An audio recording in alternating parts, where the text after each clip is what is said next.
World Financial Group offers entrepreneurs from all backgrounds the opportunity to start their own business on a level playing field.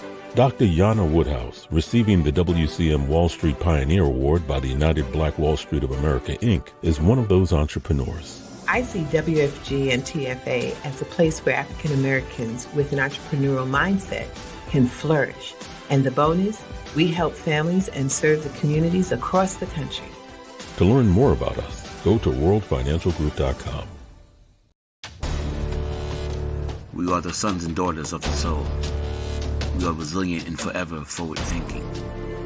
We ask for nothing else than the opportunity to live and to create the lives that we were meant to live. We want nothing but an equal chance at options and possibilities. The same possibilities and options to live out our potential as our fellow man. We want to be heard, understood, and expressive in our reality. We are the future. We are the creative. We are here.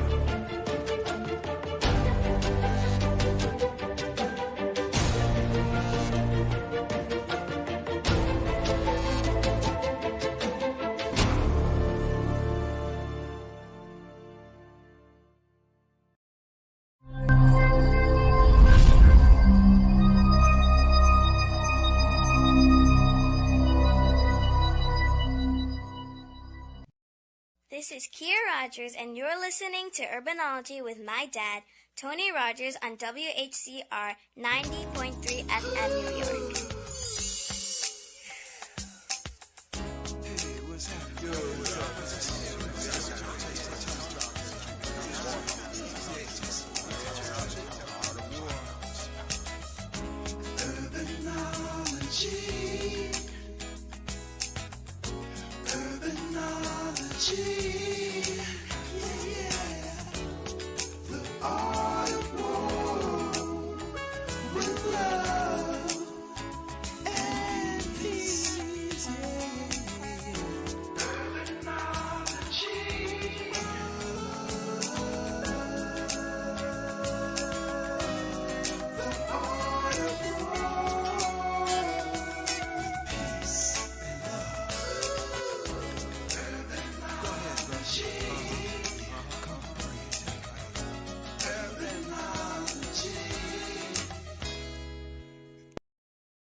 Good afternoon. This is Tony Rogers, your host for Urbanology, the Art of War. I hope all is well. I hope you're enjoying I guess they call it the Indian summer. I never really understood why they called it Indian summer, but since the Indigenous Americans didn't call it that way, so it might not be a good term to use, but nevertheless, it is warm. And that's a good thing. So I suppose that's a positive concept because everybody enjoys 60-degree temperature when it's supposed to be a little cooler than that. But at any rate, if you got up this morning and you're listening to this or watching this broadcast, you are blessed no matter what the temperature is. This is the second Tuesday of the month, and I have the honor to work with Columbia University, in particular Charlene De La Cruz, the director of the See You Grow program, every second Tuesday, and in many cases also Tanya Pope, who will join us next show, the second week in December. Tanya Pope and Laverna Fountain, who actually was the original Vice President of Columbia who worked with me on this show. So that'll be somewhat of a reunion. But now I have Charlene De La Cruz. She's here. Hi, Tony. It's a pleasure to be here with you. How are you doing, Charlene? I'm I'm doing well. I'm doing well. I always look forward to our second of the month show, so I'm very excited. Well, you're kind. I'm sure you probably, with all of the work that you have to do, you don't look forward to doing all of the things that's necessary. But this is always the most organized show between you, Tanya. I've always made sure that I surround myself with people smarter than I am. That allows for me to look good, because people help me. Uh, but nevertheless, I'm glad that you're here. And matter of fact, if you remember, we talked with Michael Clay, and he Yes. told us about a special program. He gave us kind of like a start on the information about this special management plan. And he said that he would come back once it went live, and I was glad that he did say that, because we want to make sure that we're part of this history. And for those who don't know, Michael Clay is with DASNY, and he has a number of different roles in DASNY. One of the most important things, from my perspective, is his ability to work to make sure that there are opportunities for uh, Black and brown individuals into many different types of structures that DASNY is involved in. And I would like to introduce now Michael Clay, who is who promised that he would come back. Like, what was that guy? I'll be back. and just like the Terminator, he came back with some powerful stuff.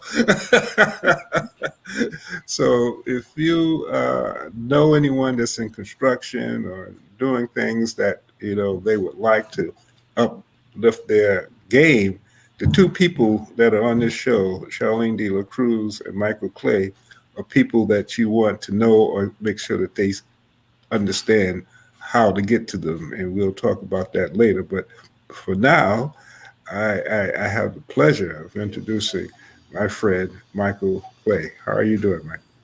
I'm good, Tony. How about yourself? I am blessed. As I said, I got up this morning without too much of an effort, so, and the sun is shining, and I was blessed to see another day. So, when I turn on the news, I realize that no matter how bad it might seem when I think about some of the stuff that I would like, it's not anywhere near to some of the things that I see people dealing with. And plus, I have the chance of introducing people like you to make somebody's day. Because after this broadcast, somebody is going to, benefit between you two. So, Michael, we were talking about a special initiative that DASNY was going to put together that would help Black and brown businesses, MWBEs in particular, to have a better seat at the table. And you said that once it got to the point where it was live, that you would come back. So you're back. So please share with us this wonderful program, this game-changing program that you've developed. Well, Tony, first of all, thank you, and thank you to Charlene and Tanya and Columbia University for sponsoring and having this show, and for allowing me to come back on the show to talk a little bit about an initiative that I am championing and is a game changer, as Tony mentioned, and that is the capital management plan. So I was on last month, and this week, 10 days ago, the program went live. And since that point in time, I have been busier than a church mouse on every single publication. This is my third or fourth radio broadcast. I've done, last week we did 4 webinars in one day, one for MWBEs, and another one for SDVOBs, that's Service Disabled Veteran-Owned Businesses. We did another one later in the day for large general contractors, CMs, design build teams, and these are the entities that do some of the biggest projects in New York. So we did one for them, and then this afternoon at 1 o'clock, I did another webinar with technical assistance providers and MWBE advocacy groups and SDVOB advocacy groups, just to make them aware of the opportunity of the capital management plan. So what is it? The capital management plan is a turnkey solution where anyone who is a subcontractor or even a prime contractor on construction projects, one of the problems is in the construction industry, unless you have capital access or unless you have bonding capacity, then you're relegated to being a subcontractor. It really does not matter whether you want to be one or not. That's what you're going to be, because in order to be a prime contractor, which is, a direct relationship to the owner, generally speaking, in both public projects and private, you're going to need a surety bond, which covers the risk. It's an insurance company that says Mike Clay is going to build something for a certain price, and if he doesn't, then the insurance company will step in and will take care of it, the project. So there's financial incentive. And then the other one is capital access. How do I make payroll? How do I pay my subcontractors? How do I pay suppliers and other project-related expenses? So what this program does is it allows especially minority and women-owned businesses the opportunity to become prime bidders on DASNY projects. And the only place that this is happening is on DASNY projects. That's a dormitory authority, state of New York. We're a public entity. We are a public authority. We do work from Buffalo, New York, the very tip of it, all the way out to the far reaches of Long Island. We do building construction. We work for CUNY, City University of New York, SUNY, State University of New York, and a host of other clients that we do business with, and we charge them a fee for our services. But we build some of the biggest projects in New York State. We also issue tax-exempt bonds, but for the purposes of today's program, the capital management plan provides a clear path for contractors who do not have bonding and who struggle to have capital access, or even if they have capital access but not enough. This program can provide project-specific capital access funding for the project that you are on, as well as a surety bond. So the process is you would have to bid on, be pre-qualified on a DASNY project. So you would be pre-qualified by my consultant, who is a African-American by the name of David Kamite. He's a licensed insurance broker in 48 states. And David will pre-qualify the firm. And what they're doing is they're making sure that if you say you can bid on a $500,000 project, that you've done projects of similar size and scope, okay? Because what we don't want is failure. So I don't want to put somebody in position that says, oh, hey, I can do $1 million project, Charlene, and the biggest project they've done is $100,000. That's not going to work for Columbia University, and it's not going to work for DASNY. So if you've done work of similar scope and size, so it's a $500,000 project and you've done $300,000, $400,000 around in that range, then you could conceivably do a $500,000 project with bonding and capital access. Then that would afford you the opportunity to be able to bid, submit a bid directly to DASNY, not to a contractor, a prime or a sub, but to DASNY. Become the low bidder, because again, just like Columbia, we only employ the responsible, reliable bidders. But if you are the individual that's the apparent low bidder on the contract, then what we would do is award you the contract, and then your capital access will be available for you from day one. So that means payroll, week one. That means ordering material and equipment. That means hiring subcontractors. And that means hiring suppliers. That also means if you happen to work on a project labor agreement, PLA, that would mean this system here would cover payments made to the union locals for benefit payments. So this program is unlike any program in the state of New York and in the country.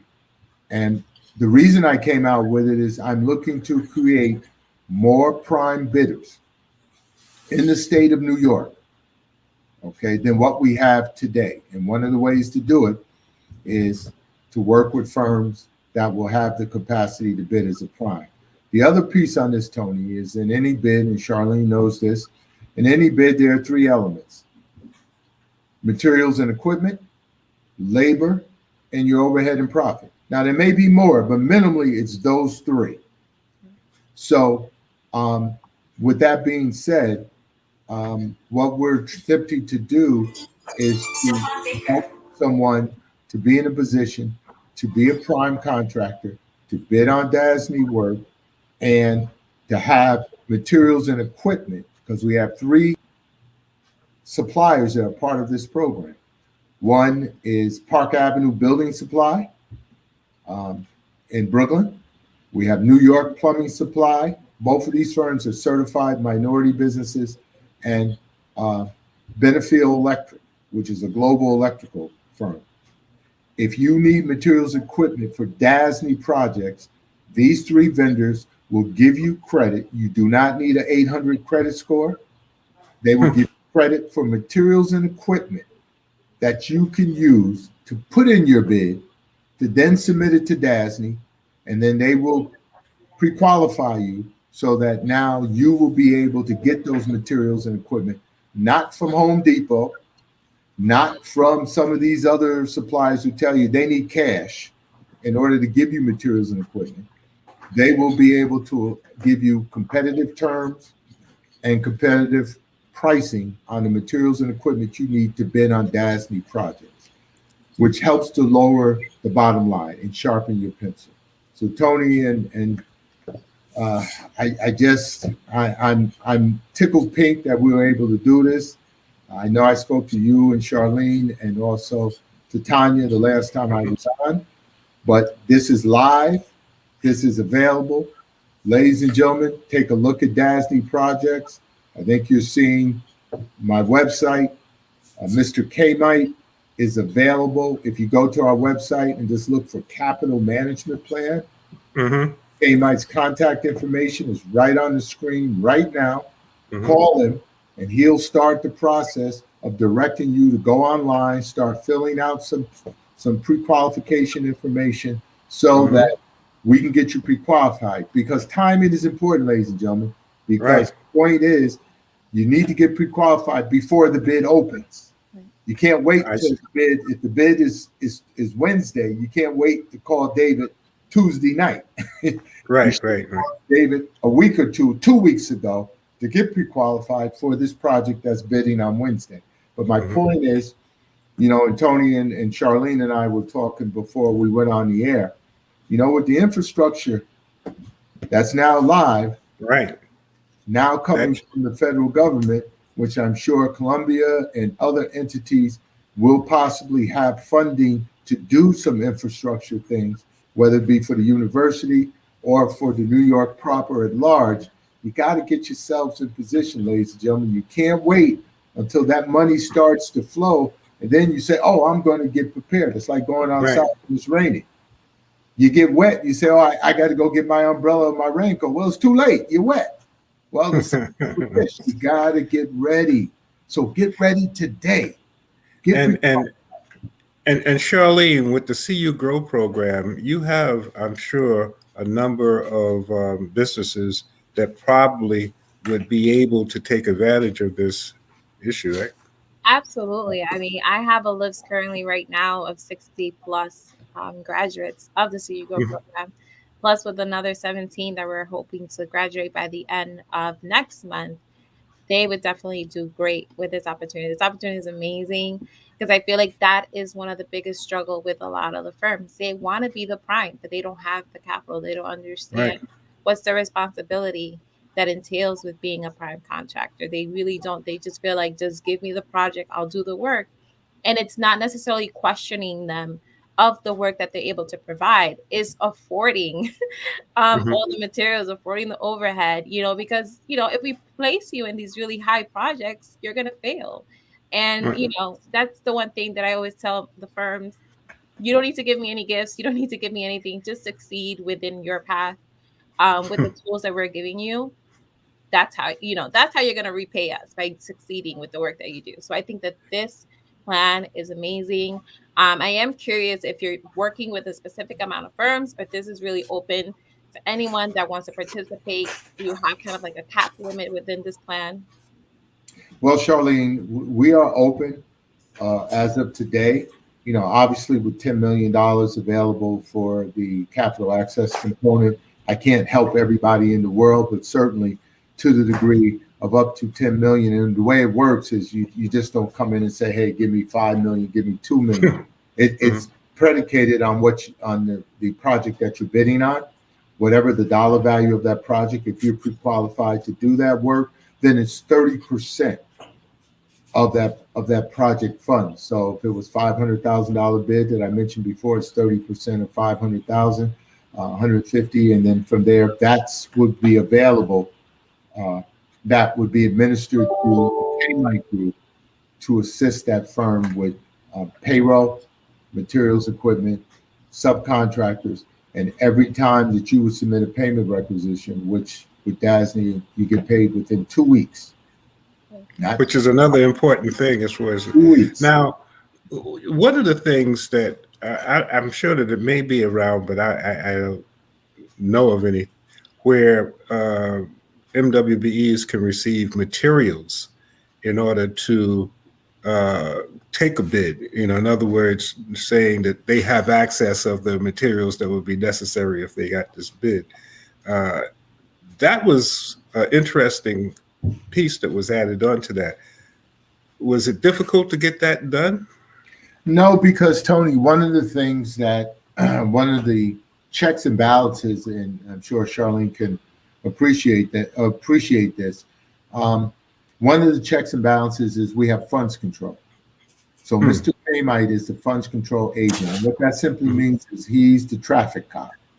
So Right, when money comes in, it goes in an account in the name of the MWBE, the low bidder, and right, then from there, he every month he works with that. In fact, every week he's working with that firm to help them put together their payment application, to follow the work, to make sure that they have financial, um, I won't say controls, but financial information that will assist them in making sure that, if I put in an overhead and profit of 8%, then I'm online to make the 8%.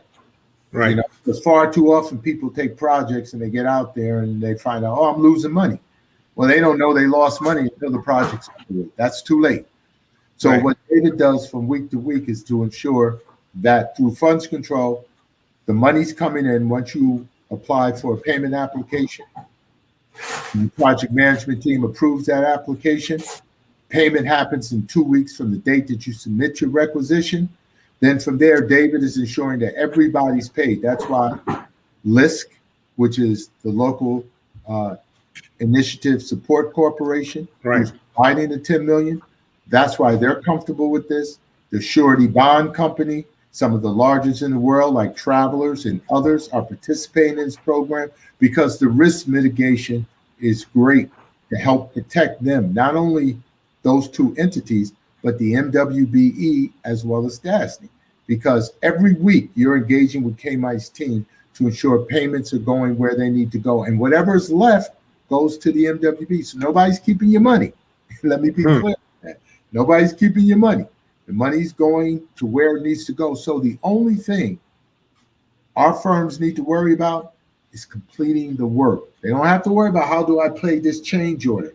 How do I pay this subcontract? I got to pay this sub now because he wants all his money. And, the prime hasn't paid me, so I can't give him his money. Well, with this, you will be in a position to be able to concentrate on the work. The subs will be paid to suppliers. And to your point, Tony, we thought of this because we were, again, the three elements of the bid, we were concerned that in public bidding, it's one thing to submit a price or a bid to a prime contractor.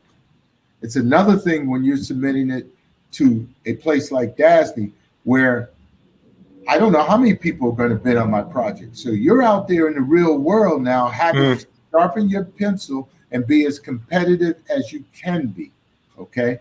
So one of the ways to do that is on materials and equipment.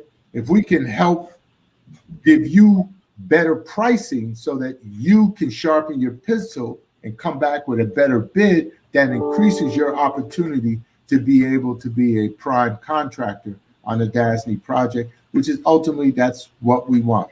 And again, as you mentioned, Tony, generational wealth, that's what we're looking to build here in Black and brown communities across this state. It's generational wealth, because I don't think we have to have rocket science. That has evaded the community for way too long. So you know what? Let's do it. Let's see if we can get after it and make it happen. Now, Charlene, this is a question.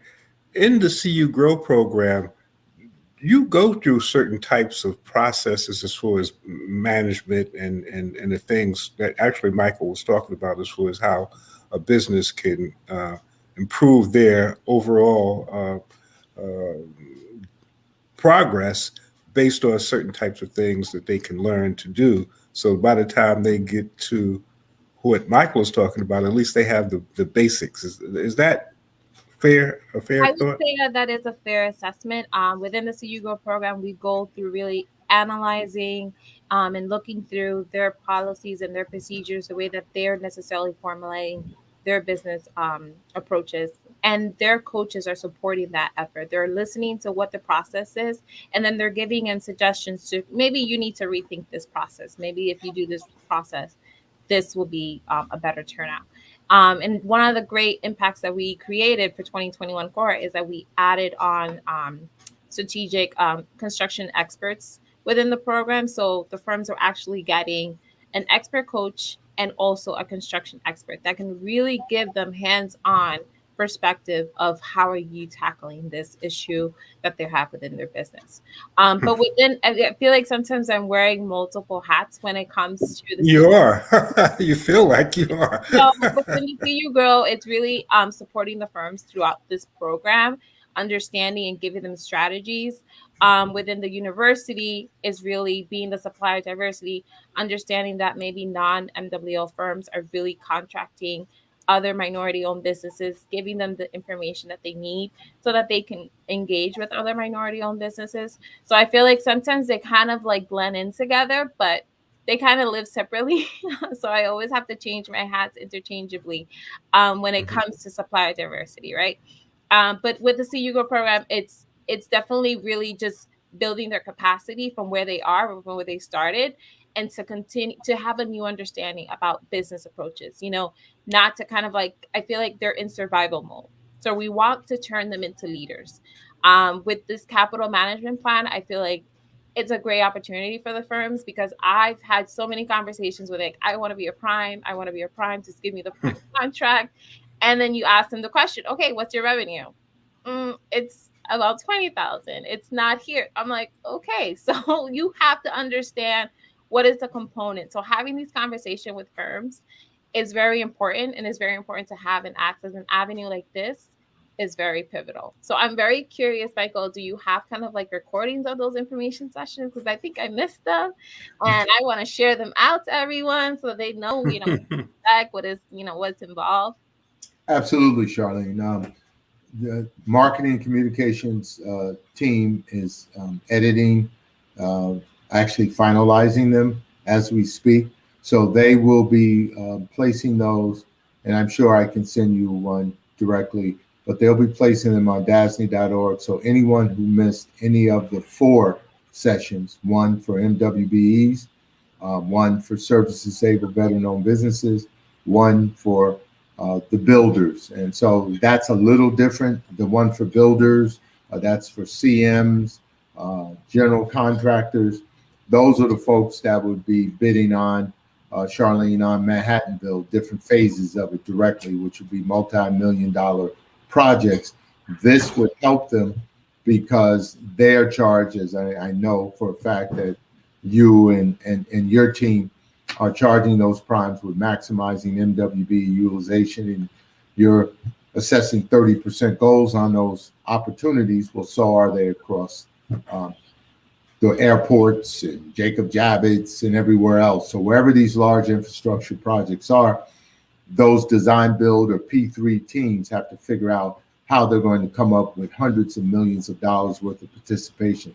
The capital management plan, it can be adjusted and will afford those firms the opportunity to become to hire MWBEs and to be able to manage it across the entire platform of the work that they have, not just for MWBEs. So it can be scaled up or scaled down depending upon what the opportunity is. So absolutely, you have my commitment. Soon as they finish powdering my head and doing whatever the editing that they do, and have no idea. You know, it is what it is. So they can, you know, once they finish that, I will most assuredly send you both of those, both for the primes as well as the one for the MWBs. Because again, as I've said to, I think both you guys before, I surely expect this to be available throughout New York State, not just as at DASNY, which is where right. So, especially the MTA, because based on what the reports are saying, the MTA is going to be getting a nice chunk of this money, and this would be a wonderful way to include some of those who have Black and brown, and in many cases with the MTA, Black. I mean, no, it's unfortunate, but sometimes when we talk about MWBEs,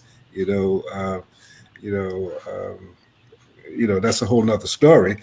But you know about it. You do too, because you guys have been, at it for some time. But it has become better based on a lot of pushbacks. But it's still kind of lopsided as it relates to a number of people who are in New York State, who have certain backgrounds that don't tend to be at the front of the line when these things come about, which is why information is so important, and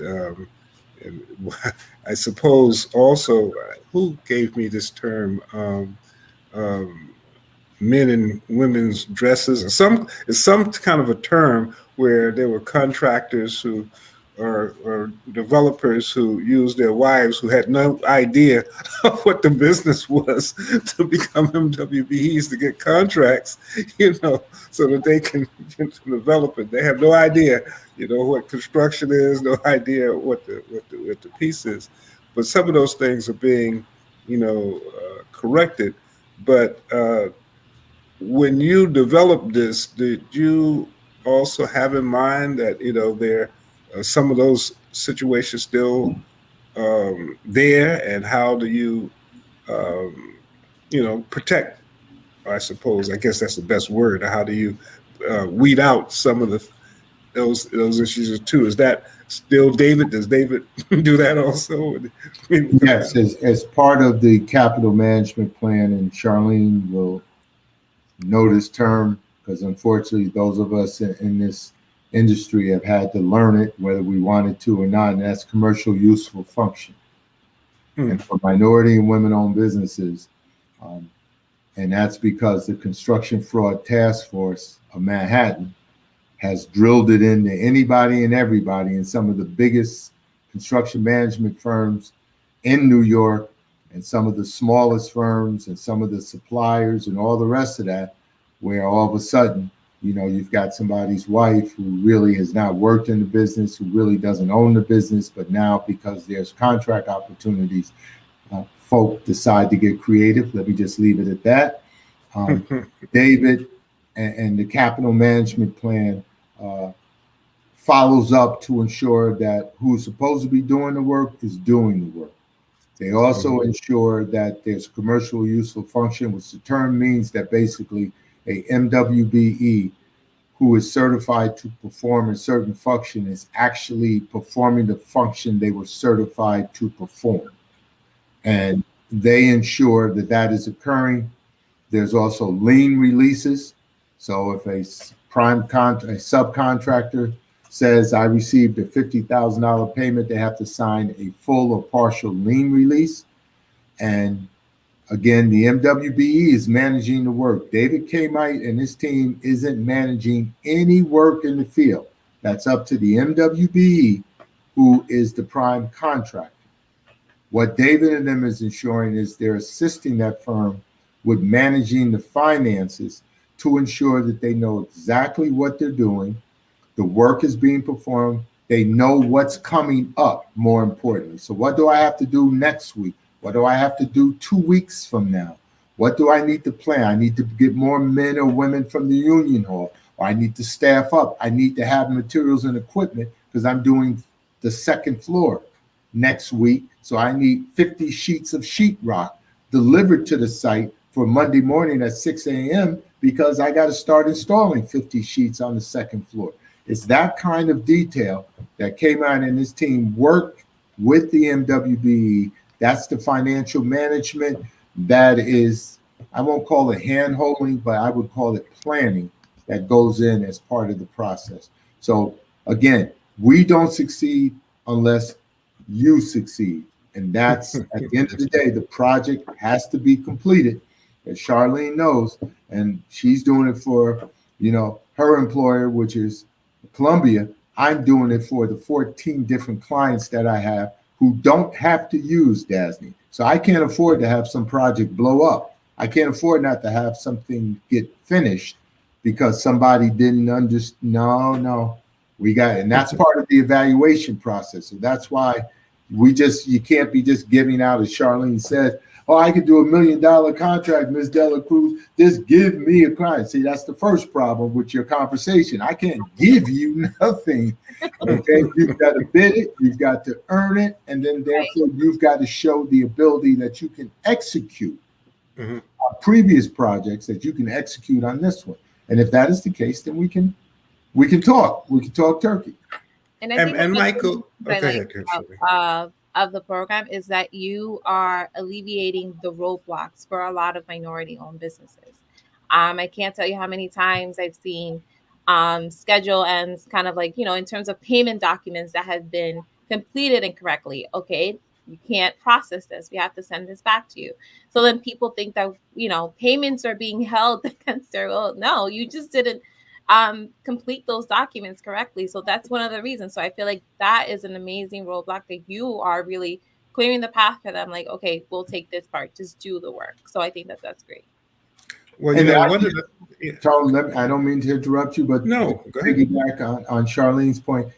We're not trying to do the work for them. You're absolutely correct, Charlene. What we're trying to do is, come here, sit down. This is how you do your payment application. These are the components or the elements that are required. Certified payrolls, this, that, the other. This is your pay application packet. This is what you need to have together, and you need to have it a week in advance of the submittal date so the project manager can go through it. Then you may say, I'm for this piece of work, I've done 60%.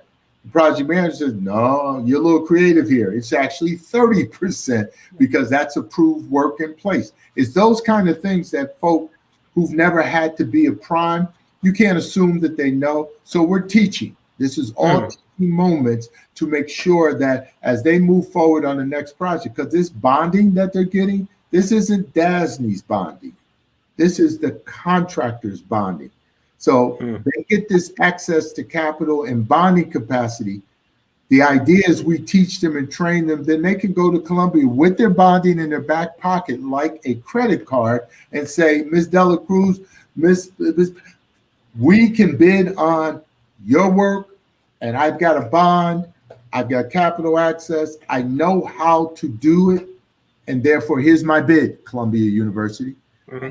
And I'm ready, Mr. CM, Miss CM, I'm ready to come in here and do my scope of work. That's what I mean by trying to create a different paradigm for our Black and brown businesses. Empowering them to do better. So I'm excited. So I'm ready to to send my email out as soon as I can. All right. As soon as I get it, I'm forwarding it to you. Get those 60 and the other 17 that are ready. I'll mention this, Tone, and I know I interrupted you, so please don't lose your train of thought. The train of thought sometimes is lost even before you can get it out. When you get a certain age, you start talking and then you have to pause and say, "What was that?" But what I was thinking about was the lowest bid, and I always remember the fact that if you had a lot of money, you could afford to bid lower than if you didn't have a lot of money. And that always created, in my limited understanding as to how the lowest bid never really favored the person who wasn't a big company that could buy materials and things on the fact of volume, and so they get different prices and they are able to do certain things, which is, as you said, different from going to one of the outlets, and trying to, do that. So that in and of itself, for my lack of understanding, seems to be a real important component in providing, as you say, the opportunity to sharpen your pencil, because if you know that you have certain prices that may be better or at least as the same as a major entity that buys on volume, then that gives you a little bit more confidence in being able to play the game. No, you're absolutely correct, and that's what we thought that would make sense. So because how all of a sudden, I'm telling Tony Rogers Construction that you're a prime bidder, so all that's great. But where am I supposed to get my pricing from? Because in America, last time I checked, the more you buy, the better the prices are. Exactly. So, if I don't have the opportunity to buy a lot of whatever it is that I'm trying to include on a project or projects, then I'm going to pay more for them. So already, I don't care if I'm spot on my labor. If I said, you know what, my overhead and profit's only going to be 5%, 4%, X%, I've already lost because my material equipment cost is very high. So that's why we thought that was critical to put that component in and to make sure we have minority businesses involved as part of the supply. Which is the important thing too. That exactly. That allows for a win-win situation to come about. Exactly. So, again, Michael, we appreciate you for coming back and giving us this information, and we will try to continue to allow for people to be aware of it, because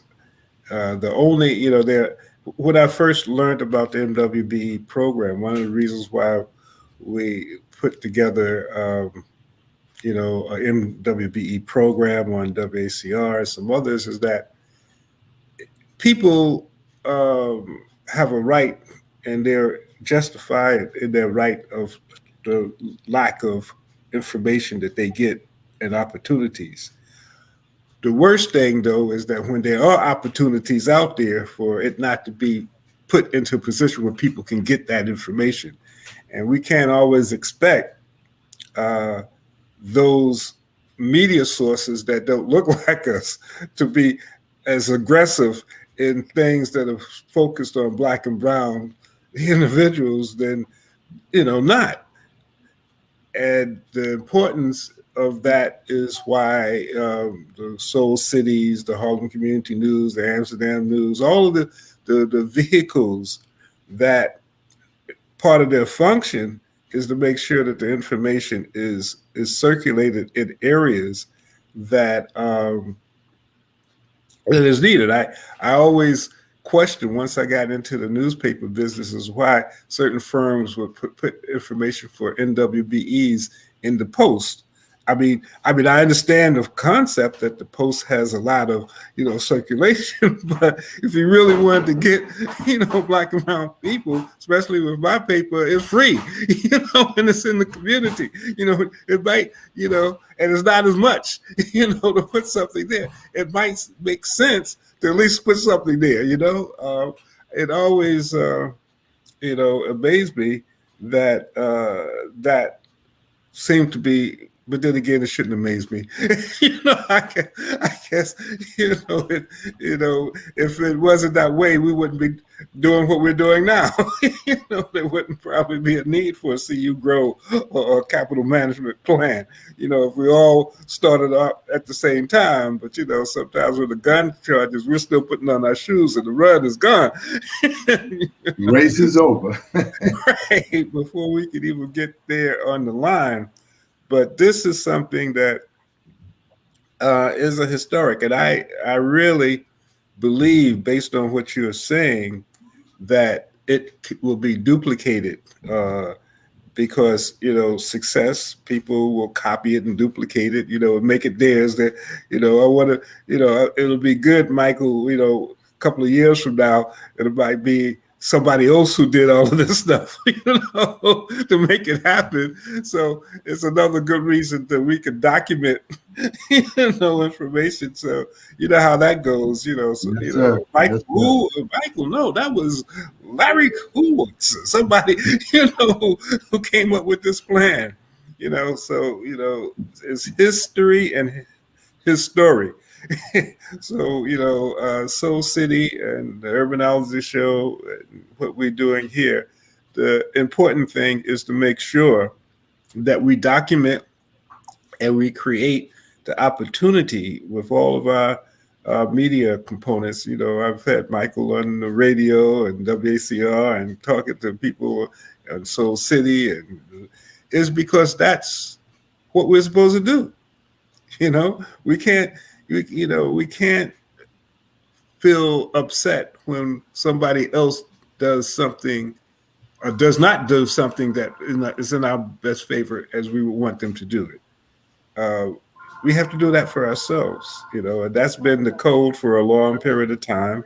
And I think that that's something that you guys, I'm always happy to be involved with you both, because you do that. You provide the opportunity, you change lives, which, when you go to sleep at night, you can rest assured that somebody somewhere has been has benefited from all of the work and the loss of hair. and sometimes I call Charlene, I feel guilty because, she's always nice and pleasant, but, then she tells me all of the 50 billion things that she has to do in the next hour. So I know she doesn't really have a lot of time to talk to me, but she does. Yeah. And she's always has that smile. But at any rate, for the both of you, Charlene De La Cruz, CU Grow Program, Columbia University, I'm always happy to have you here on the second Tuesday of the month, because it's important for people to understand that there are opportunities. All you have to do is take advantage of it. And Michael, for years, I remember when the first time I went to NWBE program, that DASNY did before the government took it over, I was looking at the program and I saw clay here and clay there and clay here. And I said, he can't be all of these places. And then I realized it was the father, it was the brother, it was you. I said, oh man, I need to know this guy. So you're truly the first family in MWBE in our area, Michael. So I know that you're busy, and I'm thankful for you, your family, the stuff that you guys have done over the years to change the lives of people. Well, I'm thankful, as I've said, Tony, to you on a couple of occasions. We're blessed. I don't look at it as a burden. I look at it as an opportunity to share information and knowledge that God has given me to position to help, Black and brown continue to grow and to build intergenerational wealth. You've heard me say that a couple of times in this conversation, and that's to me what it's all about. People get hung up. Oh, it's a set aside. It's this. It's that. No, it's an opportunity for Black and Brown to create intergenerational wealth, which we've not had an opportunity to do. And in this business where construction is a lot of money, it's an opportunity for folks that look like us to participate and to be able to create an opportunity to take care of their families. And I think, Tony, you said it best, to also take care of the grandchildren, the great-grandchildren, and everybody coming about behind us, because that's, to me, what this is about. When the end is near and you're standing up in front of God, okay, well, what did you do? I tried to do the best I could, and this is what I did. Now I know what you did. Okay.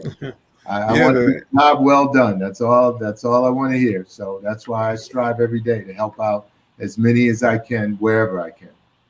Well, my brother, I'm sure that you will receive the blessings for doing a job well done, because you have done that for a long period of time. And again, as we talk about trillions of dollars coming down the pipe for infrastructure development, as you said, you got to be ready. Just because it's coming down doesn't mean it's going to go to you. And if you're not ready, don't complain because it's not going to you, because places like See You Grow and other programs that Columbia has is open to free to anyone who's willing to train. When I was in the martial arts, my teacher used to teach for free. But if you went in there, you had to, you can leave. He didn't care because he wasn't charging you. But if you stayed, you had to train. You had to be prepared. You had to do what you need to do. So that's something that's important. So thank you both for coming on. I know both of you are very busy. And Michael, I know that you're all over the place. You're going to be a superstar. People will be running up, trying to get your autographs. So it really be like Mike. I just you don't need that. No, all I need is for people just to take advantage of the opportunities at Columbia and take advantage of the opportunities at DASNY, because that's what we're all striving to do. And they do that. That's thank you enough for me, believe me. Okay, so the capital management plan coming out of DASNY, I want to make sure that people are aware of it and take advantage of it. And if one person, in my book, if one person can take advantage of it based on watching this today, it would be more than successful. We try to change one person at a time. You can't change everybody, but if you can go one person at a time, you might be able to play it forward. So thank you both. And I can't wait to this December, where I have both the two co-hosts from Columbia to join my current co-hosts, Loretta Fountain and Tanya Pope, to come on and talk about all of this stuff. I don't know how many years. How many years has it been? You've been here for a couple of years, right? Yesterday was my third year here at Columbia. So I don't know how long Tanya was with you, and then when Laverna came in. But it was when David, actually when the governor, when Cuomo came on and said that he was changing things around after David Patterson had opened the gates, and did a report to let everybody know what everybody knew anyway, that Black and Browns weren't getting a fair shake as it relates to disbursement. And that's when we started. We said, well, maybe we need to let people know. So thank you both. And we'll be seeing you next week. We'll be seeing you next week. We'll see you in December, Charlene. And Michael, whatever I can do, just call me if I can be of any help. If you need to come back on or say something, whatever, you have an open invitation. Well, thank you, Tony. I appreciate it. Thank you, Charlene, for partnering with me and DASNY and getting the word out. I will certainly forward all the information to you about the program so that you can share with your graduates, even past graduates, because this is an opportunity, a once in a lifetime opportunity, as Tony talked about. So let's get everybody prepared and ready to maximize it. So thank you again, Tony, for allowing me to participate. Okay, take care. Thank you all. And of course, Matt McCoy, Soul City TV, thank you, as well as WHCR for giving us this platform. Take care. Bye. Take See care, you next week. All right. This is Kier Rogers, and you're listening to Urbanology with my dad, Tony Rogers, on WHCR 90.3 FM New York. This is Kier Rogers, and you're listening to Urbanology with my dad, Tony Rogers, on WHCR 90.3 FM New York.